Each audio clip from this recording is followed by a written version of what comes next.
You weren't mature. You were the adult living inside a child's body. And here's the part no one ever tells you. That version of you didn't fade. It never left. You still carry them. In the way you go quiet. In the way you read people before you even open your mouth. In the way you say you're fine when you're anything but. And if any of that feels a little too familiar, there's one pattern you're probably still living out right now. You don't actually rest. You perform rest. You scan the room the second you walk in. You arrange your face before anyone thinks to ask. And underneath all of it, some part of you is still waiting for someone to notice. First, you learned to read the room before you ever learned to read yourself.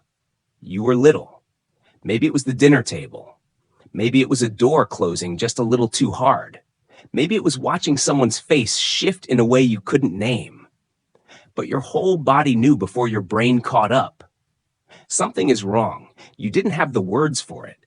You just felt it, the way the silence got heavier, the way the air in the room changed. Someone else's mood became your weather forecast. So you got careful. Psychologists call this hypervigilance. But when you lived it, it didn't feel like psychology. It felt like survival. You learned when to speak and when to disappear, when to smile, when not to ask. Other kids were learning to play. You were learning tone. Other kids were watching cartoons. You were watching faces. Everyone thought you were so well behaved, but you weren't being polite. You were tracking danger. And that's why, even now, you feel a shift in a room before anyone else does. A short text feels like it's hiding something. A slow reply feels like a verdict. Someone says, "I'm fine," and you hear every single thing they're not saying. You're not being dramatic. You're just experienced. Your nervous system logged things. Your conscious mind learned to step over. Second, you became the easy one. The child who didn't make things complicated. The one who understood too much, too soon. The one who said it's okay, even when it absolutely wasn't. Maybe the adults around you leaned on you, told you things a child shouldn't have to hold, cried in front of you. Maybe you became someone's emotional support before you had any idea what your own feelings even were. There's a word for this: parentification. When a child becomes the emotional adult in a room full of grown people, and slowly you absorbed a rule no one had to say out loud. My needs make things harder. My feelings are too much. My pain can wait. That rule didn't stay in childhood. It followed you into every room you've ever walked into since. Now you apologize before anyone's even upset. You say yes when you're running on empty. You feel guilty for needing space, like wanting it is already asking too much. You make yourself easy to have around, and then quietly ache when no one thinks to check on you. Because somewhere deep in you, love still feels like something you have to earn. You believe people stay when you're useful, when you're stable, when you're not the one falling apart. That's why being taken care of doesn't feel comforting. It feels strange, not unwanted, strange. Like someone placed something in your hands that you were never once told you were allowed to hold.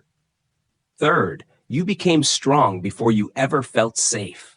And people admired the hell out of that. They praised your independence, marveled at your discipline, called you wise for your age.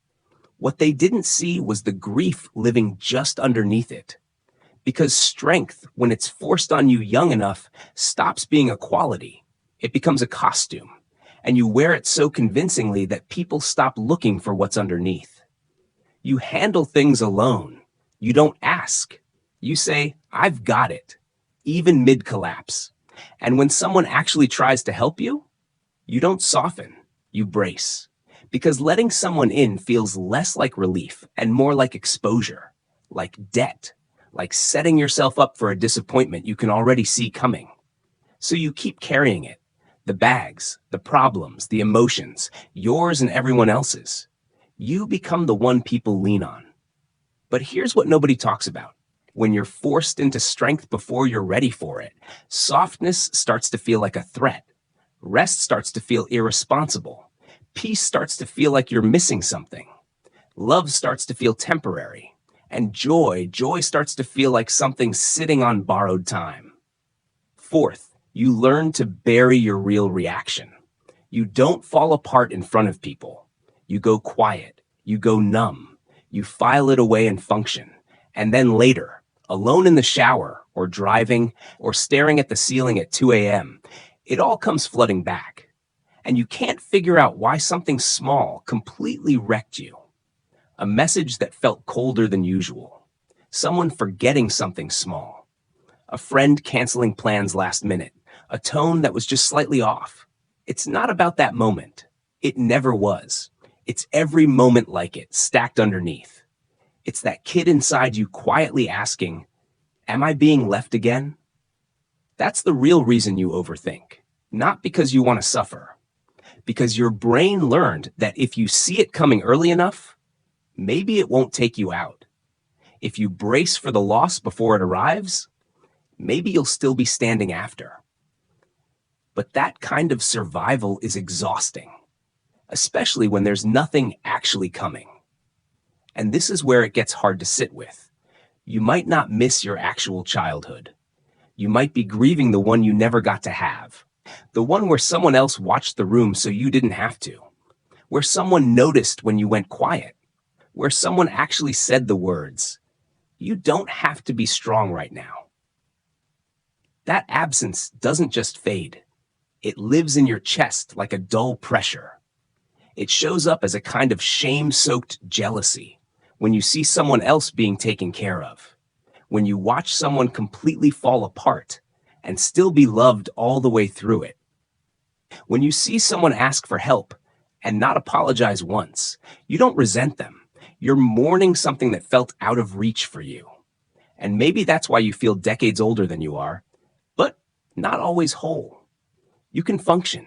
You can achieve things. You can make an entire room laugh. You can look from the outside completely fine. But then everything gets quiet. And there it is, that old specific loneliness, that bone-deep tiredness, that feeling of being responsible for things you never once agreed to carry. Here's what's true. Growing up too fast didn't break you. It means part of you adapted before another part of you was anywhere near ready. The child didn't disappear. They just learned to be invisible. They became your perfectionism, your self-sufficiency, your relentless overthinking, your terror of wanting too much, your smile, the one you put on. When something inside you is quietly begging to stop. And healing isn't about dismantling any of that. It's about learning to tell the difference between genuine strength and disappearing into other people's comfort. You can be strong and still be here. You can love people without absorbing their emotions like it's your job. You can do things on your own and let someone in sometimes. You can rest without having to justify it first, because you weren't born exhausted. You were just handed weight that was never supposed to be yours. And maybe the truest, hardest thing of all is this. You were never difficult to love. You were just shaped by people who made love feel like something you had to survive. So if this settled somewhere in you, don't sprint toward fixing yourself. Just notice the child who's still in there, still listening for footsteps, still reading every face in the room, still trying to take up as little space as possible. And for once, don't tell them to hold it together. Ask them what they actually needed. Then stay, long enough to really hear it.